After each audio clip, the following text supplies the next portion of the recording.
الحمدللہ رب العالمین والصلاة والسلام علی رسولہ الکریم وعلی آلہ واصحابہ اجمعین۔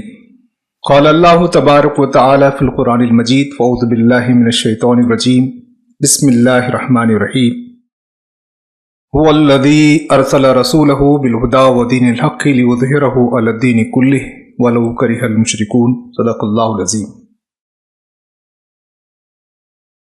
نگران اجتماع، حاضرین، السلام علیکم ورحمۃ اللہ وبرکاتہ۔ آپ کے درمیان میں ملک اور ملت کی صورتحال، صبر و تقوی کی اہمیت، اس پر اپنا مطالعہ، غور و فکر آپ کی خدمت میں پیش کرنا ہے۔ ملک میں جو حالات ہیں اس کو ہم کس نقطہ نظر سے دیکھتے ہیں، اس کے بارے میں ہماری کیا رائے ہے، اس کو ہم بھلا سمجھیں یا برا سمجھیں، تو اس کی جو بنیاد ہے کہ کیا ملک میں بناؤ جاری ہے یا بگاڑ پھیل رہا ہے۔ اگر تعمیر ہے تو خوشی کی بات ہے، لیکن اگر تخریب ہے تو اسے ہم کیا کہیں گے؟ امن مطلوب ہے، لیکن بدامنی کا سایہ ہر طرف پھیلا ہوا ہے۔ سماج میں انصاف کی ضرورت ہے، لیکن ظلم و زیادتی عام ہے۔ ہم چاہتے ہیں کہ محبت پھیلے، لیکن نفرت ہے۔ ہمدردی کی ہر انسان کو ضرورت ہے، لیکن سفاکیت بڑھتی جا رہی ہے۔ ان باتوں کی روشنی میں ہم یہ سمجھتے ہیں کہ ملک کی جو صورتحال ہے وہ اطمینان بخش نہیں ہے۔ یہ صورتحال کیوں کر ہے؟ اس میں تین بنیادی پہلو ہے جو آپ کی خدمت میں رکھنے ہیں۔ پہلا ہے وہ فکری بحران ہے، انٹلیکچول کرائسس ہے۔ انٹلیکچول کرائسس سے مراد یہ ہے کہ سماج میں اندھ بھکتی، رومرز، فیک نیوز، جھوٹ، پروپیگنڈا، انہی کے مطابق لوگوں کے خیالات کی تربیت ہوتی ہو۔ ایسا آج ہمارے سماج میں ہے۔ دوسرا جو انٹلیکچول کرائسس کا مطلب ہے کہ ہمارا ملک اپنے شناخت کی بحران کا شکار ہے۔ ایک شناخت وہ تھی جو آزادی کے موقع پر بڑی محنت سے تیار کی گئی اور جس کو دستور میں درج کیا گیا، جس میں جسٹس ہے، فریٹرنیٹی ہے، فریڈم ہے، ایکویلٹی ہے، لبرٹی ہے۔ یہ سب تصورات ہیں جو ہمارے ملک کو، سماج کو ایک فکر، ایک شناخت دیتے ہیں۔ لیکن اب ملک میں یہ بات پھیلی ہوئی ہے کہ یہ ملک کس کا ہے؟ کیا یہ ملک یہاں کے بسنے والے ہندوؤں کا ہے، یا یہ ملک یہاں کے بسنے والے ہندوؤں کے ساتھ مسلمانوں کا، کرسچنز کا، دلت کا، آدیواسیوں کا، بدھ مذہب کے ماننے والوں کا، مذہب کے نام ماننے والوں کا، جو ملک کے شہری ہیں ان کا ملک ہے؟ لیکن اب جو حکمران لوگ ہیں، ظاہر ہے کہ پورا دیش کی جنتا الگ ہے، لیکن جو اب حکمرانی پر فائز ہیں ان کا بھی قریب خیال یہی ہے کہ یہ دیش اس ملک کے جو ہندو مذہب کے ماننے والے لوگ ہیں وہ ان کا ہے۔ تو یہ ایک فکری بحران ہے جس نے یہاں کے اداروں کو تباہ کر دیا ہے۔ پارلیمنٹ ہو، الیکشن کمیشن ہو، جوڈیشری ہو، ایجنسیز ہو، چھوٹے سے لے کر بڑے اداروں پر چونکہ نفرت اور عداوت، میں اور تو، ہم اور وہ، یہ فلسفہ چھایا ہوا ہے۔ جو دوسرا بڑا مسئلہ ہے وہ مورل کرائسس کا ہے، اخلاق، کردار۔ اس کا سب سے اہم مرکز انسان کا خاندان ہوتا ہے، لیکن خاندان میں کیا واقعی نئی نسل کی کوئی تربیت ہوتی ہے؟ اخلاق اور کردار سنوارے جاتے ہیں؟ اس میں ہمارا خاندان اور معاشرہ ناکام ہے۔ دوسرا جو اہم ہے وہ طلبہ اور تعلیمی ادارے، کیمپسز ہیں، انسٹیٹیوٹس ہیں، ایجوکیشنل انسٹیٹیوٹس ہیں، لیکن وہاں جو پڑھ کر آتے ہیں ان طلبہ کی زندگی، ان کے اخلاق و کردار ہم جانتے ہیں۔ وہیں سے ڈاکٹرز آ رہے ہیں اور ڈاکٹرز کا کیا بیہیویئر ہے، وہیں سے IAS IPS آفیسر آتے ہیں، ان کا کیا بیہیویئر ہے، وہیں سے لوگ وکیل اور جج بنتے ہیں۔ ہماری جوڈیشری کی کیا صورتحال ہے، مارکیٹ کے کیا اخلاق ہیں، اور پولیٹیشینز جو لوگوں کے لیے قانون بناتے ہیں وہ آج کے سماج میں ان کا اخلاقی کیا مقام ہے۔ تو دیش ایک بڑے مورل کرائسس سے گزر رہا ہے۔ تیسرا جو مسئلہ ہے ملک کا وہ اکنامیکل کرائسس ہے۔ بے شک اب دیکھنے سے ایسا لگتا ہے کہ ہم بڑی ترقی کر رہے ہیں، بڑی معاشی آسودگی ہے، ہر دن جب ہم آگے بڑھتے ہیں تو بہتری تو پیدا ہوتی ہے، اس میں کوئی شک نہیں ہے۔ لیکن اب جو معاشی حالات ہیں، دیش کی 1% آبادی ملک کی 40% دولت رکھتی ہے، دیش کی 10% آبادی دیش کی 66% دولت رکھتی ہے، دیش کی 50% آبادی صرف 6.5 دولت اپنے پاس رکھتی ہے۔ دولت بڑی ہے لیکن اس دولت کا مالک کون ہے؟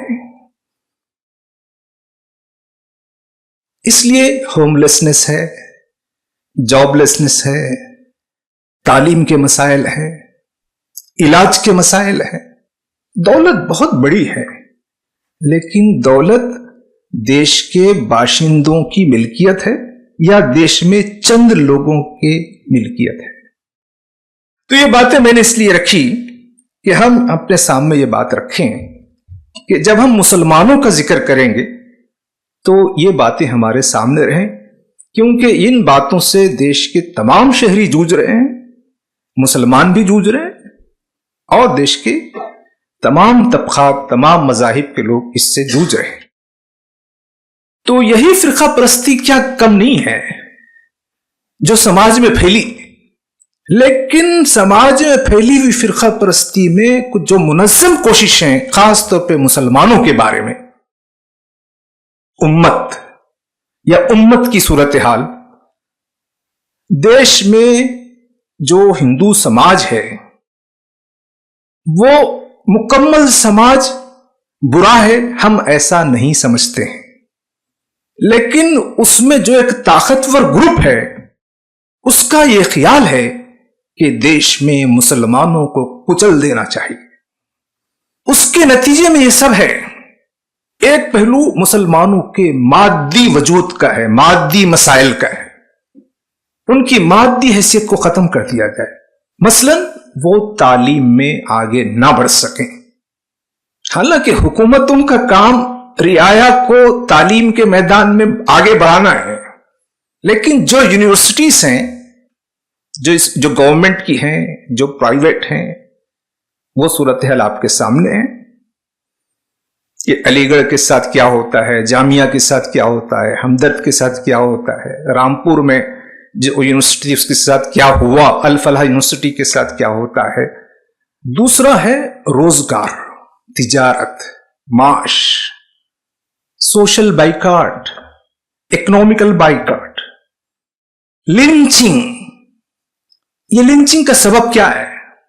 وہی میں اور تو، ہم اور وہ۔ یہ دیش ہمارا ہے، وہ ہمارے نہیں ہے۔ جب وہ ہمارے نہیں ہے تو ان کو یہاں رہنے کا کیا حق ہے؟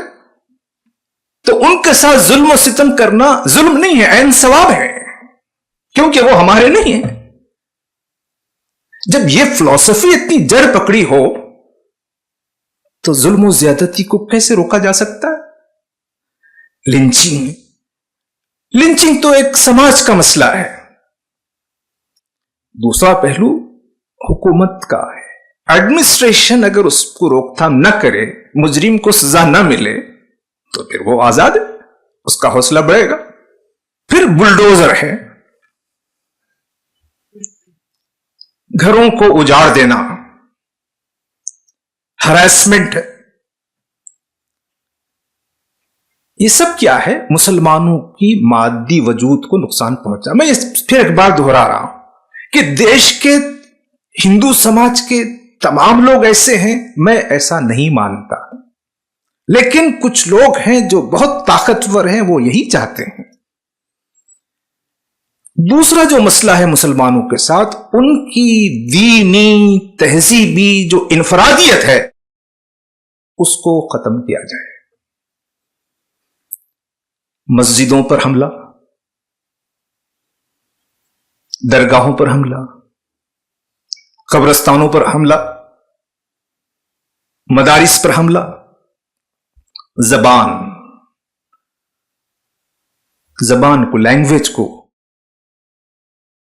اس پر اردو، عربی، جن کا تعلق تہذیب سے ہے، مسلم تہذیب سے ہے، اس کے اثر کو کم کرنا.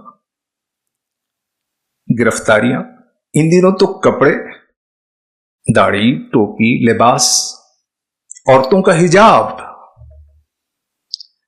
عام انسان کر دے، معاف کیا جا سکتا ہے. لیکن اگر کوئی ریاست کا سربراہ بھی حجاب نوچنے کی کوشش کرے، شرم کی بات ہے. لیکن یہ صورتحال ہے، یہی صورتحال کچھ کم ہے. لیکن اس پر اور طرفہ تماشا یہ کہ جو کچھ قانونی لیگل پروٹیکشن ملتا ہے اس کو ختم کیا جائے. جیسے سی اے، ٹرپل طلاق ہے، یونیفارم سول کوڈ ہے، وقف امینڈمنٹ ایکٹ ہے. یہ سب کیا ہے؟ مسلمانوں کے اداروں کو اور مسلمانوں کی ثقافت کو جو قانونی تحفظ ملنے کا امکان ہے، ان تمام قوانین میں ایسی تبدیلی کی جائے کہ اس سے ان کا تحفظ کمزور پڑ جائے اور وہ سب کے لیے تباہ اور برباد کرنے کے لیے وہ عام کر دیا جائے، کھول دیا جائے. تو میں نے یہ باتیں صرف مسلمانوں کے بارے میں کی. یہاں دلت بھی ہیں، کرسچن بھی ہیں، ان کے بارے میں بھی قریب قریب ایسی ہی باتیں ہیں. لیکن جو ملک کی صورتحال ہے، جو امت کی صورتحال ہے، یہ ہے. لیکن سوال یہ ہے کہ اس میں جو عنوان کا جو دوسرا جز ہے وہ بہت اہم ہے. اس پر گفتگو کرتے ہوئے میں اپنی جگہ لوں گا، جس میں کہا گیا کہ صبر اور تقوی کی اہمیت. قرآن مجید میں اللہ تعالیٰ نے ارشاد فرمایا، یا ایھا الذین آمنوا ان تتقوا اللہ یجعل لکم فرقانا. مسلمانوں، تم اپنے اندر تقوی پیدا کرو، اللہ تمہیں فرقان عطا کرے گا.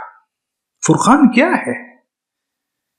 نور بصیرت ہے، قوت تمیز ہے، کسوٹی ہے، صحیح اور غلط کو پہچاننے کی طاقت ہے، مومن کی فراست ہے.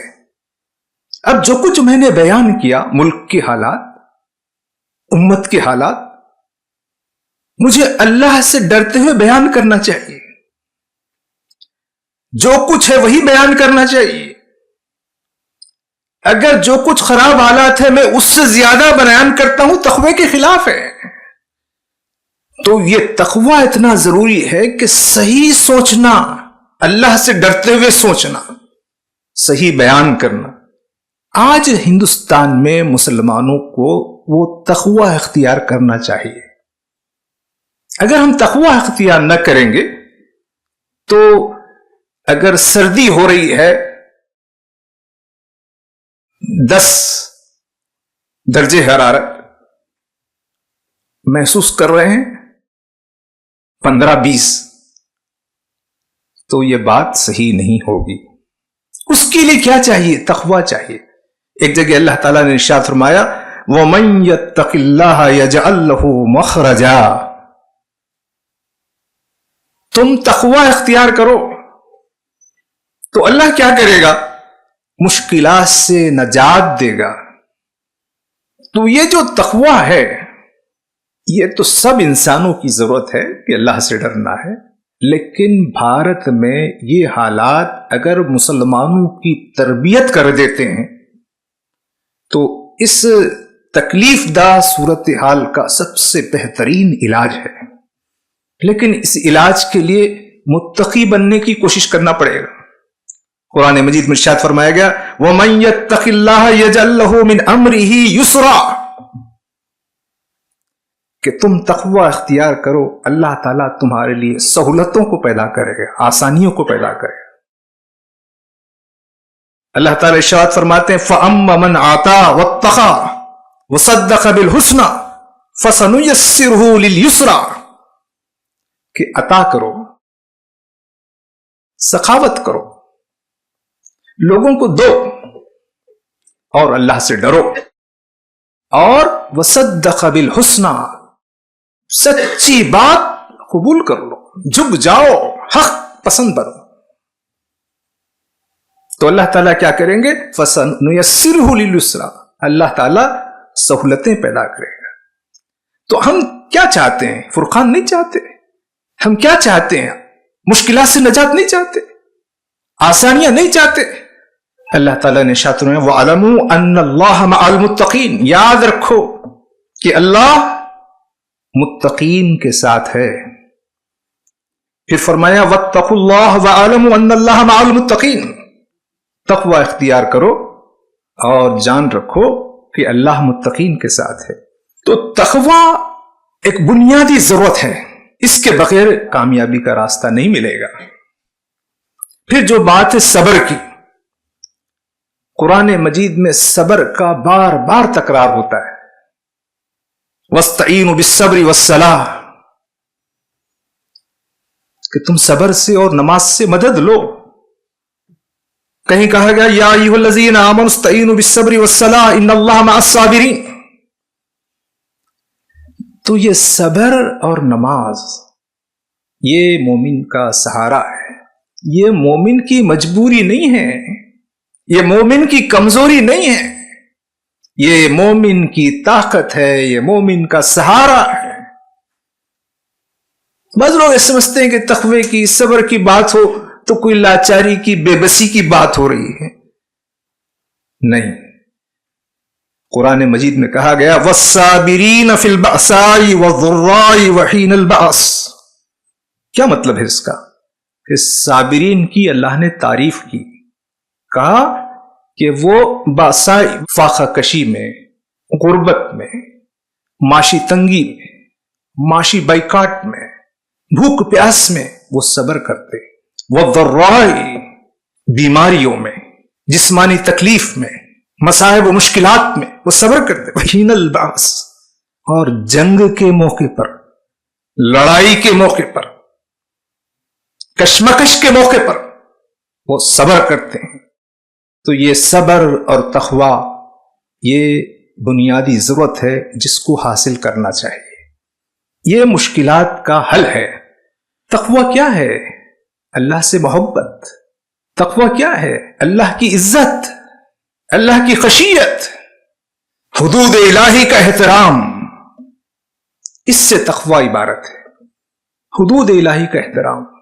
کسی نے مسلمان کی لنچنگ کر دی، کیا مسلمان جواباً کسی دوسرے معصوم کی بے قصور کی لنچنگ کر سکتے؟ نہیں کر سکتے۔ کیوں؟ حدود الہی کا احترام، اللہ کی عزت، اللہ کی محبت، اللہ کی خشیت اس کے دل میں بستی ہے، اس کو بڑھانا چاہیے۔ تو تقوی کا تعلق صرف عقیدے اور عبادت سے ہی نہیں ہے، تقوی کا تعلق سیرت اور کردار سے ہے۔ صبر کیا ہے؟ پختہ عزم ہے، یہ حوصلہ ہے، یہ ڈٹ جانا ہے، یہ سیلف کنٹرول ہے، یہ اپنے اوسان پر قابو رکھنا ہے۔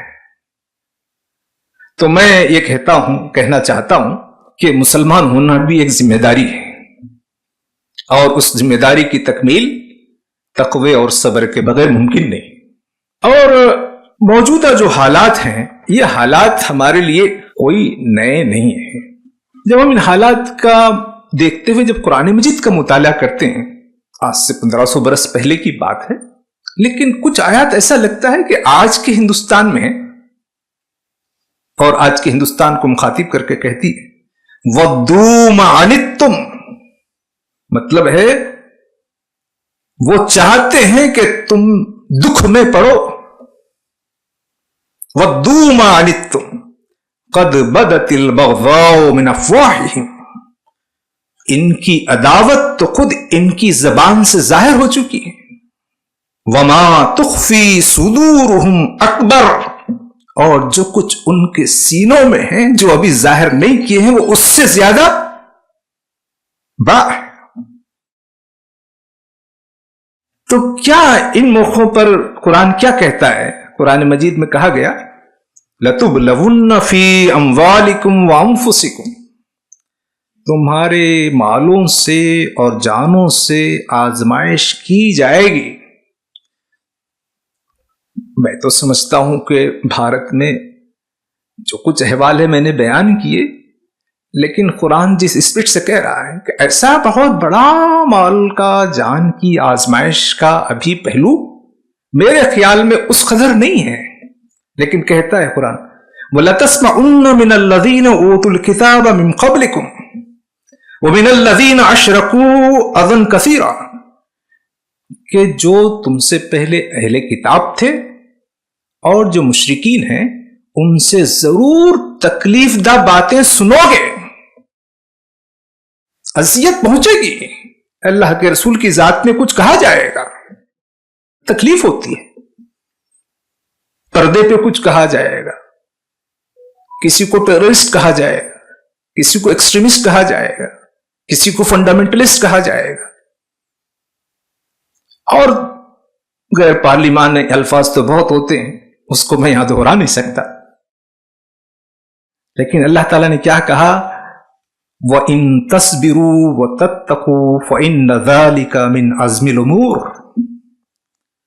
ایسے حالات میں تمہیں صبر کرو اور پرہیزگاری اختیار کرو، یہ بڑی ہمت کا کام ہے۔ تو ہم کیا سمجھ رہے ہیں صبر کرنا بزدلی کا کام ہے؟ قرآن یہ کہہ رہا ہے کہ صبر کرنا بہادری کا کام ہے۔ یہ صبر اور تقوی کی تکرار ایک جگہ دی، قرآن مجید میں کئی مقامات پر بیان کیا گیا۔ ایک جگہ کہا گیا ان تمسسکم حسنۃ تسؤہم، تم کو بھلائی پہنچتی ہے تو وہ بہت ناخوش ہوتے ہیں، وَإِن تُصِبْكُمْ سَيِّئَةٌ يَفْرَحُوا بِهَا، اور تمہیں کچھ برائی پہنچتی ہے تو وہ بہت خوش ہوتے ہیں۔ پھر اللہ تعالیٰ نے فرمایا وَإِن تَصْبِرُوا وَتَتَّقُوا لَا يَضُرُّكُمْ كَيْدُهُمْ شَيْئًا، لیکن تم صبر کرو، تقوی اختیار کرو تو ان کا مکر تمہیں نقصان نہیں پہنچائے گا۔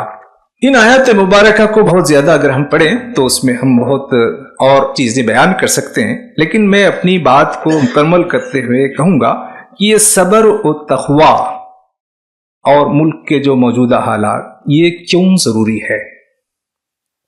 ایک تو بات میں نے بتائی فرقان، مشکلات پر صبر، اس کے علاوہ عجلت، جلد بازی، یہ بھی ہمارے مزاج میں ہے۔ آج ہندوستان میں مسلمانوں کے اندر کیا عجلت اور جلد بازی نہیں ہے؟ یہ کیوں ہے؟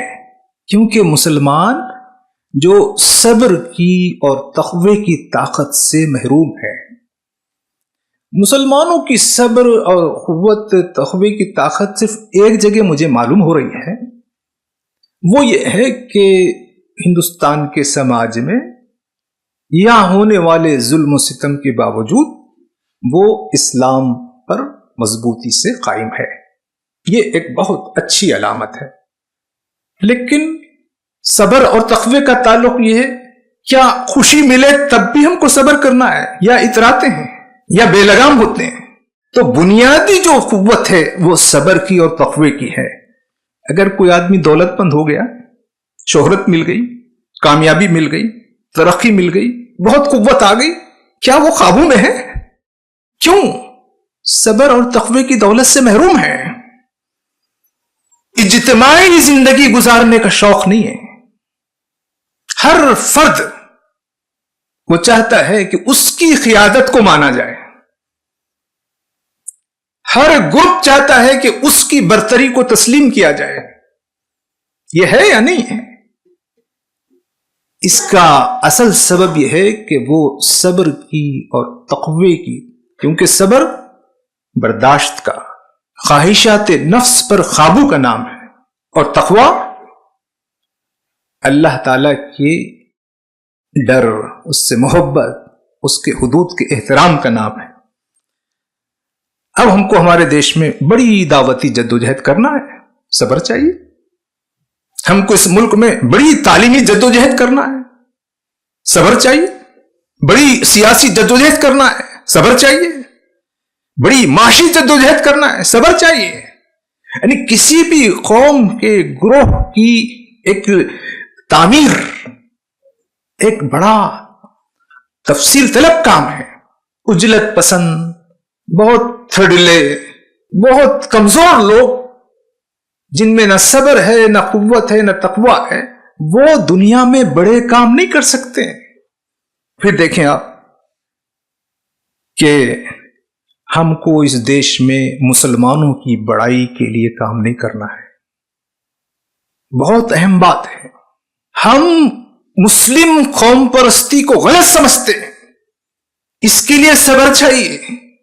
ہم ہندو قوم پرستی کو بھی غلط سمجھتے ہیں، جیسے نفس پرستی غلط ہے، فرقہ پرستی غلط ہے، اسی طریقے سے قوم پرستی بھی غلط ہے۔ کیا ہم ہندوستان میں ہندوستان کے ہندو بھائیوں کو یہ سمجھا سکیں کہ ہم مسلمانوں کی برتری کے لیے نہیں ہیں؟ ہم کس کی برتری چاہتے ہیں؟ ہم اللہ کی برتری چاہتے ہیں۔ کسی انسان پر کسی دوسرے انسان کی برتری، کسی قوم پر کسی دوسری قوم کی برتری، یہ ہمارا کام نہیں ہے۔ لیکن آج ہم دیکھتے ہیں کہ مسلمان بھی قوم پرستی میں مبتلا ہے، اور ہندو بھی قوم پرستی میں مبتلا ہے، اور پوری جو کشمکش ہے وہ یہی قوم پرستی کی بنیاد پر جاری ہے۔ کیا ہم کو اس دیش میں مسلمانوں کی برتری کے لیے لڑنا ہے، یا اس دیش میں ہم کو اللہ کے بندوں پر اللہ کی برتری، اللہ کی عظمت، اس کو قائم کرنے کے لیے کام کرنا ہے؟ لیکن یہ سب باتیں سننے کے لیے بھی صبر چاہیے، اور اس ذہن سازی کے لیے، کردار سازی کے لیے صبر اور تقوی چاہیے۔ ابھی ہم نے دیکھا اسلام کی برتری کی بات آ گئی تو میں عرض کر رہا ہوں کہ خدا کے وجود کے لیے ہم کو کوئی فلسفیانہ دلیل دینے کی ضرورت نہیں ہے۔ خدا کے وجود کے لیے مسلمانوں کے کردار اور مسلمانوں کی سیرت کو دلیل بنانا ہے۔ جیسے قرآن نے تبصرہ کیا ابو لہب پر، ارأیت الذی یکذب بالدین فذلک الذی یدعو الیتیم، دھکے دے کر نکالتا ہے یتیم کو، مسکین کو کھانا دینے کے لیے نہیں اکساتا۔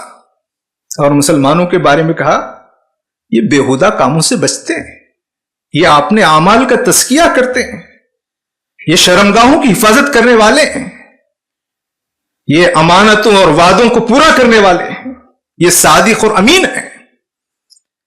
خدا کے وجود کے لیے اس اخلاق و کردار کی ضرورت ہے۔ کیا ہندوستان میں ہم ہندوستانی مسلمان اپنے سیرت سے، اپنے اخلاق و کردار سے خدا کی عظمت کو، خدا کی ضرورت کو، خدا کی محبت کو عام کرنے میں کوشش کر سکتے ہیں؟ کیا یہ صبر اور تقوی کے بغیر ممکن ہے؟ اس لیے صبر اور تقوی چاہیے تاکہ ہندوستان میں جو مشکلات ہیں اس پر بھی ہم قابو پا سکیں۔ میں اس موقع پر قرآن مجید کی اس آیت کو پیش کرتے ہوئے اپنی گفتگو ختم کرتا ہوں جس میں اللہ تعالیٰ نے 4 باتوں کا حکم دیا ہے۔ یا ایھا الذین آمنوا اصبروا